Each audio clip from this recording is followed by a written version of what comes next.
Here we are with the second episode of the Always Bayern Chelsea show. As I mentioned in the first one, this is just a show about two friends talking about our new love for the sport of football. I'm Danny, supporting Bayern Munich, and Jim's over there supporting Chelsea. That I am, and I'm very excited about the upcoming games this weekend. As mentioned on the last pod, I will be in attendance for the Chelsea-Burnley match. But let's not also forget that Bayern Munich plays a brilliant match against probably one of their rivals, Dortmund. Definitely one of their rivals. It's the German Classico. Oh, I didn't even realize that. So that's their main rival then. That's their main rival. Sure, it's maybe been a little bit of a one-sided rivalry as of late, but overall, those are historically the two best teams in the Bundesliga, although right now Leverkusen is atop the table with room to spare. Yeah, usually you see Dortmund competing for top four. I think right now they're fourth, kind of fighting for that Champions League spot. So definitely will be interesting. And I mean, both matches will be interesting, and we'll preview on this pod, of course, our thoughts on them.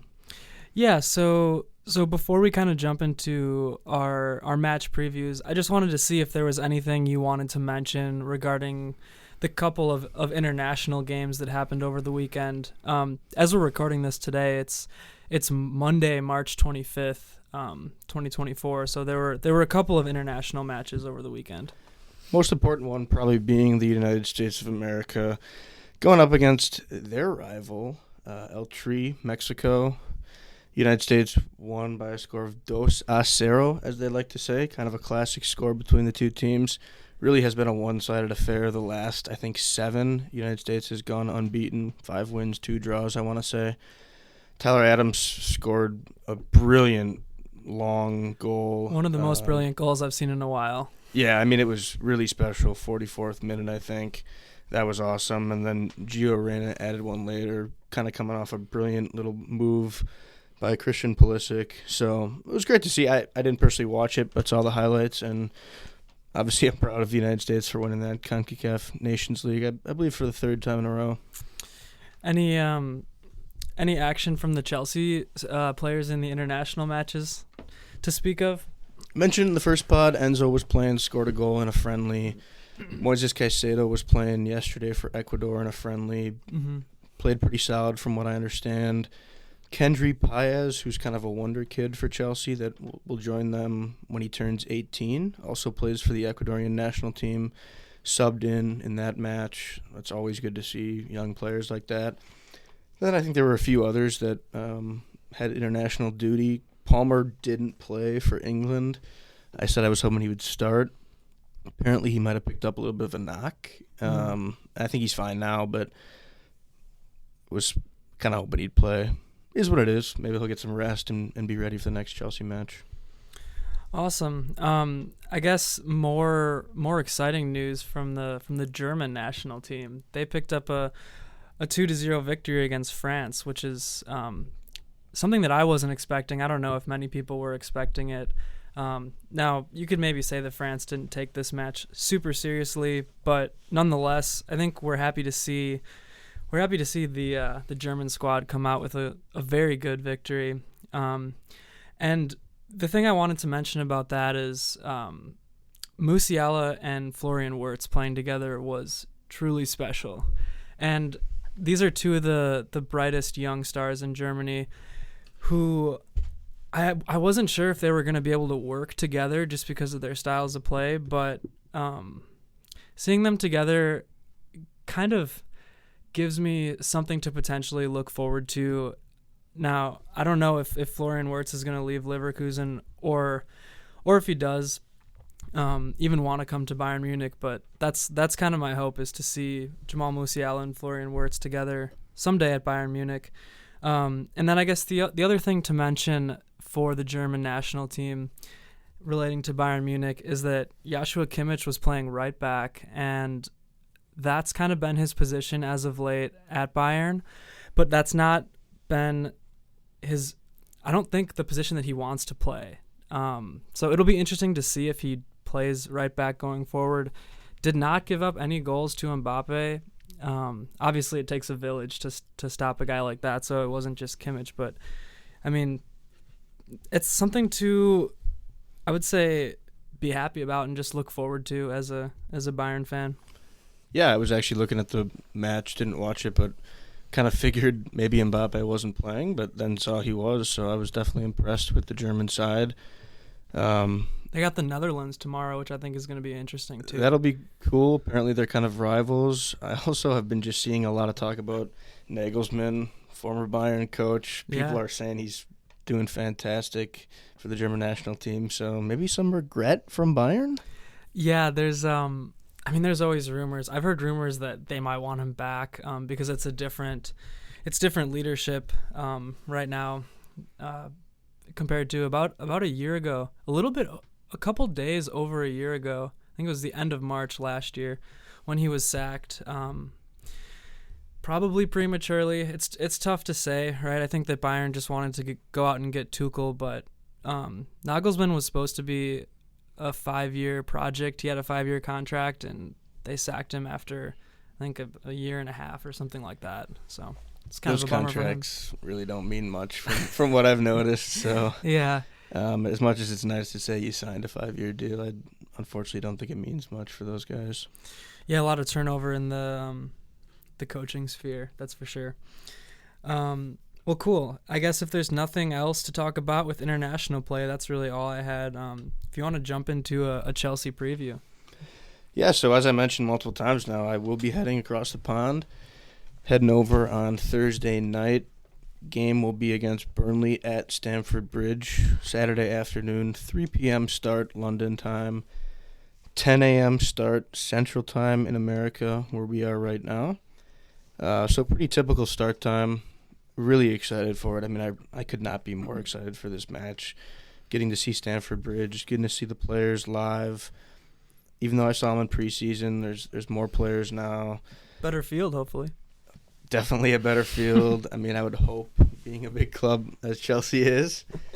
But it'll be interesting. I mean, kind of the last recent form Chelsea's in is a mixed bag. But if we kind of look here, they got a win in the FA Cup against Leicester, beat Newcastle in the Premier League, drew Brentford in the Premier League, then had a FA Cup win against Leeds, and that loss in the Carabao Cup final against Liverpool. So pretty solid run as of now. There's still some things that defensively Chelsea haven't done great on, but I would say their form attacking has been very solid lately. So I'm really excited about that specifically. And yeah, if I kind of go into a little bit of a lineup preview, I think could make sense, at least from what I'd like to see. And starting in the goal, we got Georgi Petrovic, who needs to get back in the goal. Robert Sanchez played against Leicester just to get him some run in the FA Cup, and he was terrible. Need Petrovic back. He's healthy, Petrovic? He's healthy, yeah. Okay, Sanchez had kind of just come back from injury, so that was kind of the reason they wanted to give him some time, which I understand. If we go defensively, need Gusto right back. He left the French training for the Olympics, so I don't think there was necessarily an injury. I think he kind of just wanted to get back for Chelsea. Mm-hmm. Hopefully we see Axel Disasi kind of right center back, left center back. If you throw Benoit Badiashile or Thiago Silva, either or, I'm really fine. Would prefer Benoit probably if he's fresh. He's kind of also coming off injury. Hopefully he's been training and is fine and ready to go. And then at left back, whether you go Mark Cucurella or Ben Chilwell is kind of fine for me. Chilwell, I didn't think looked that great against, I forget who they played now, England in their friendly, but didn't look that great, which was disappointing. Mark Cucurella doesn't necessarily present the attacking option that Chelsea would prefer, but I think he's solid defensively, which would be okay in my opinion. Then if we kind of head toward the midfield, sounds like Enzo maybe might not play. He's got kind of a late Tuesday night Argentina friendly with how travel works. South American players really have a tough time getting back. That'll be interesting to see. I'm going to assume for now that he might not play. I'd love to see Caicedo and Connor kind of in the defensive midfield pivot. And then it'd be great to see Carney Chukwuemeka in that attacking midfield spot. Wouldn't also hate if they put Mihailo Mudryk there, where he's kind of been getting some time. Your boy. Lightning fast. He is lightning fast, and it's been interesting to see him in that kind of number 10 spot because when he gets the ball in open space, he is super fast and really presents a tough challenge for the opponent. And then if we go to the attacking line, you're definitely going to see Nico Jackson, Cole Palmer. Mudryk would maybe be left wing if somebody else is in that center attacking midfield spot.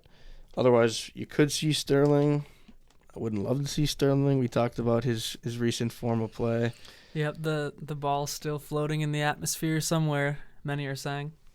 Many are saying, and God help the person that ball ends up hitting. when it gets out of orbit. Yeah, so we'll see. I mean, that front line, as long as Palmer and Jackson are there for sure, and I'd love to see Mudryk there, especially being in person. I did place a little $5 wager on Mudryk to score a goal. Whoa. Sports betting is legal in Wisconsin now. Congrats, everybody. We did it. We'll just leave it at that. No, but in terms of subs then, Noni Madueke probably will come in late as an attacking option. Wouldn't mind seeing Cesare Cassidy come in as a midfield replacement just because I'm kind of worried about Gallagher and Caicedo and how fresh their legs will be. And yeah, I think in terms of lineup, that about covers it in terms of what I'd like to see. Just because I don't want to spend all this time me talking, I say we just go over to you and your lineup analysis of Bayern. Let's do it. Yeah, so as we talked about, Bayern's got Dortmund this weekend at the Allianz Arena Saturday, March 30th, starting at 12:30 Central Standard Time for the U.S. crowd. And yeah, as I mentioned, the German Classic. I'm not going to pronounce or try to pronounce it in Germany, in German, but it's a fun match, one to always look forward to. And I'll say this now before the match and likely jinx Bayern, but Dortmund seems to be the only team that Tuchel can somehow beat without breaking a sweat. So we'll see. But yeah, as it stands right now, you kind of mentioned this earlier, Bayern is second in the Bundesliga with 60 points, and Dortmund is fourth in the Bundesliga with 50 points. And it's kind of been a little bit of a disappointing season for Dortmund. Now, they're still in the Champions League alongside Bayern Munich, and Dortmund has probably the best draw they ever could have wanted in the Champions League. So we'll see kind of what their focus is. I also don't know if Bayern is eventually going to sort of throw in the towel in the Bundesliga. I don't think they will.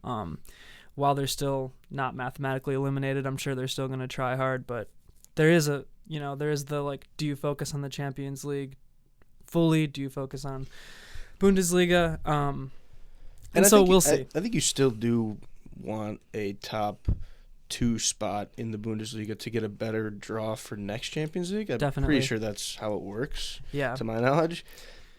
Yep. So I think just one more thing to mention, kind of to preview. Bayern's last 5 matches in the Bundesliga, they've won 3, lost 1, and drew 1. Same with Dortmund. And so now I'll kind of move into the lineup preview. What I think Tuchel's going to do, what I would like to see him do. And at this point, too, there's a little bit of uncertainty with injury for Bayern Munich. I guess starting with goalkeeper, Manuel Neuer is injured. I'm unsure if he's going to play right now. I would guess that he's probably not, and it'll probably go to Ulreich. And that's just because I think Neuer is kind of at the tail end of healing, and I think he's going to be saved for Arsenal, to be honest.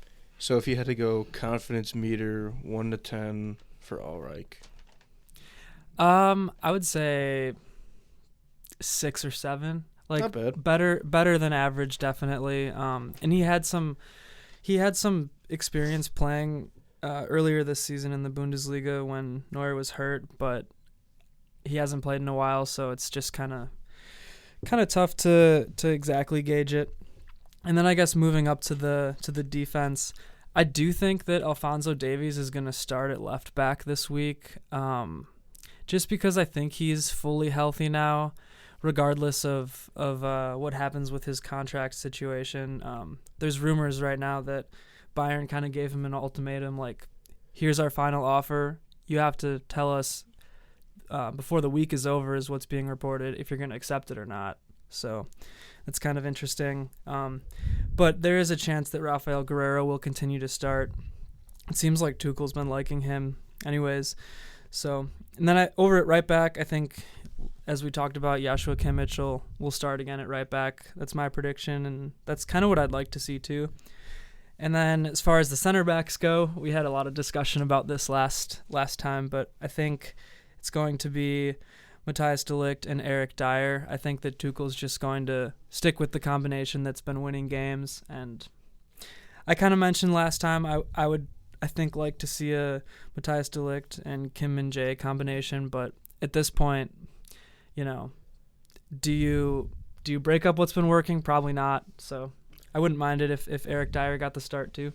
And we'll see what happens in the Netherlands-Germany friendly, because I saw De Ligt had some comments. He was kind of looking forward to playing some of his Bayern teammates, but also the fact that they have a little rivalry makes things interesting. I'm sure there won't be any kind of mishaps between the Bayern players, but it's just kind of funny. Yeah, I think that's going to be a good one to look out for. Then I guess the other center back, Upamecano, who knows at this point. I think that, like I said, Kim Min-jae and Upamecano will start on the bench and maybe get some sub minutes, which I think is fine. I would probably have a little bit of a short leash on Dyer and sub him out if any mistakes are made.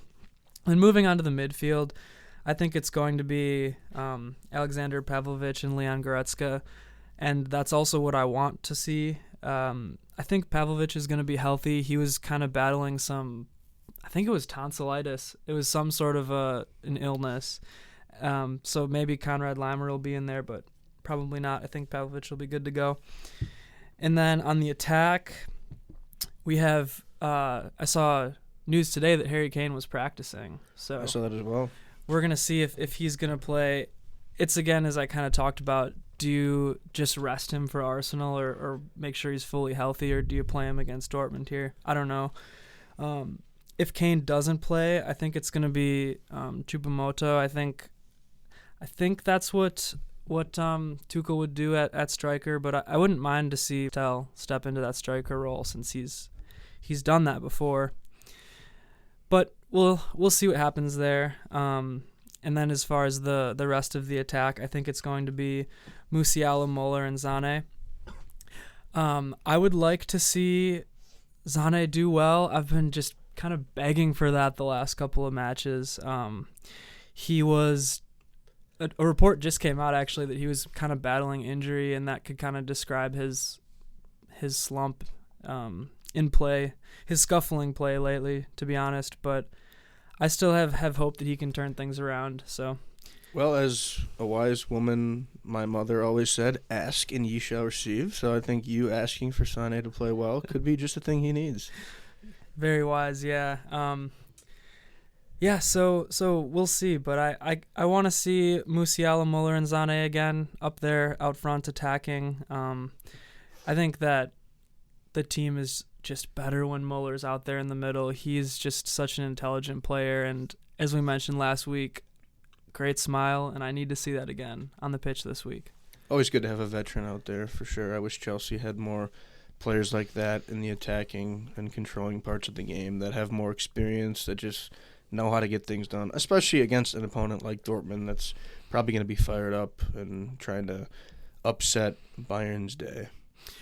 Yeah, and I think it's just going to be a great match. Like, I'm really psyched for it. The last two Bundesliga matches, you saw Bayern play very, very well, and a lot of people are saying, it's bottom table teams, which is true, but I think that the team chemistry and just the attitude and the heart that they showed in those last two matches is something that almost hasn't really been seen all season. Last three matches, if you want to count Champions League. So I'm excited for it. But yeah, we'll see what happens.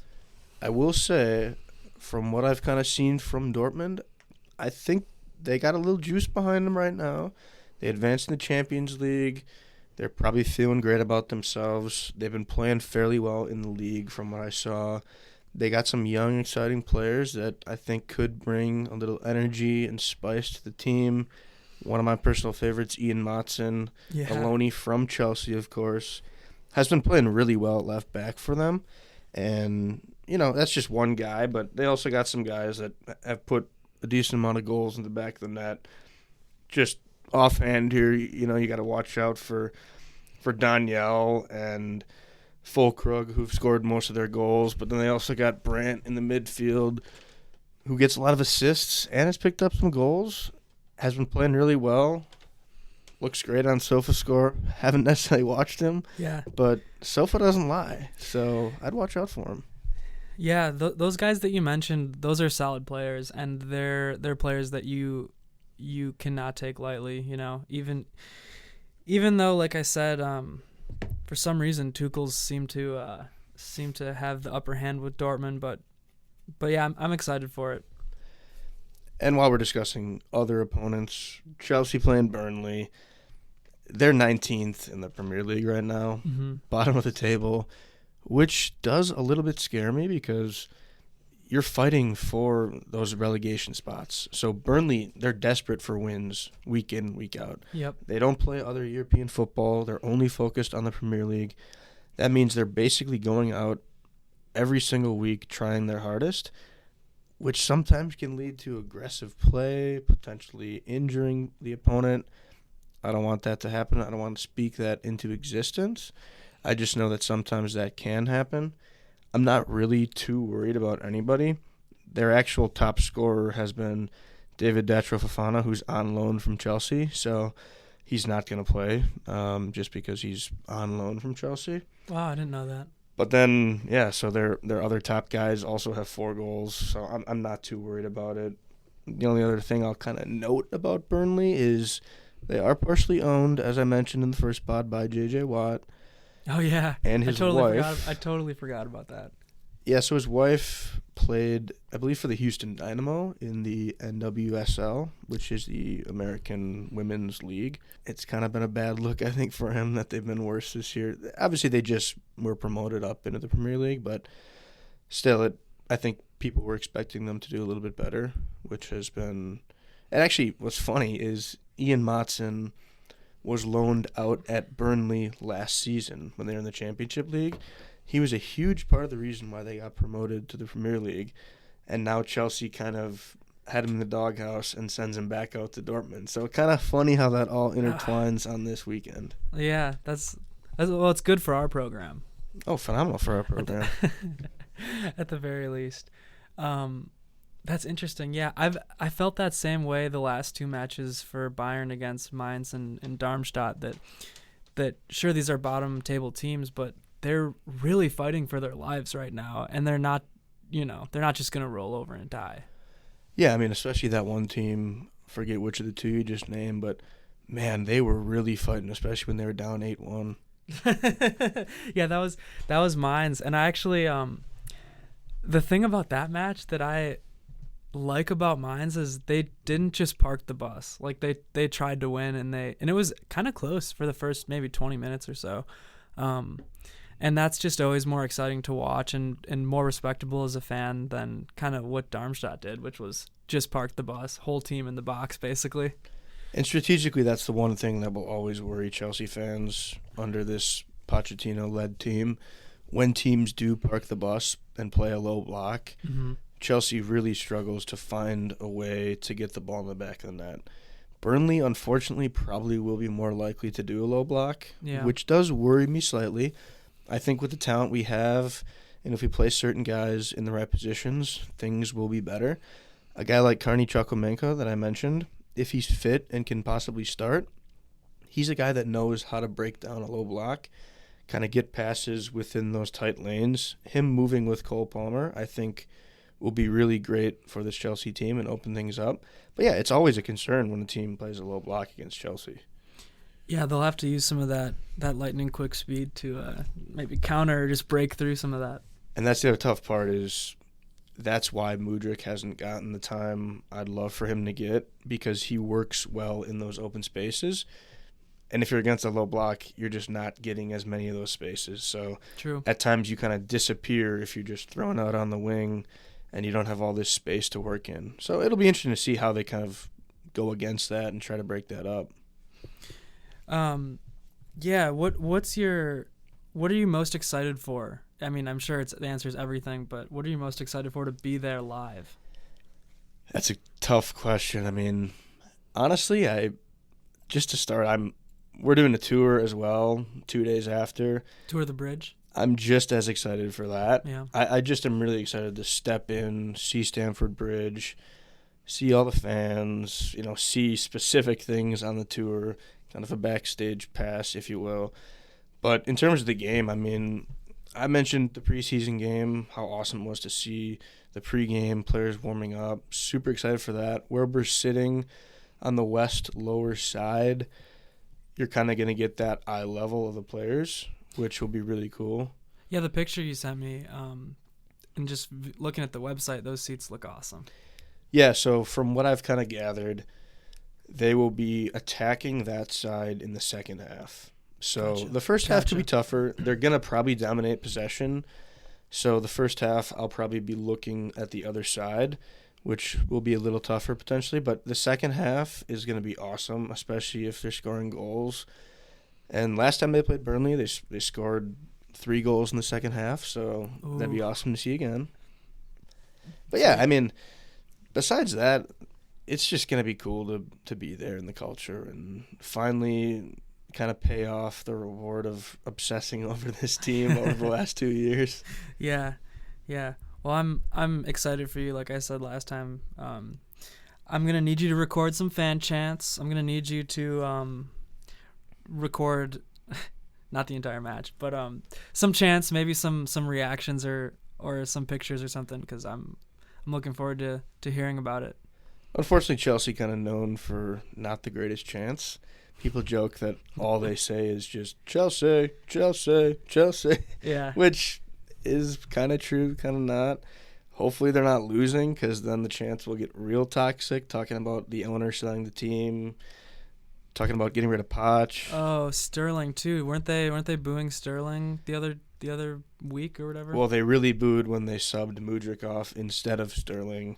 And then also when Sterling eventually went off. And, yeah, it was kind of a disaster. So really hoping that they don't go down early or anything, because it could get toxic fast, which is unfortunate.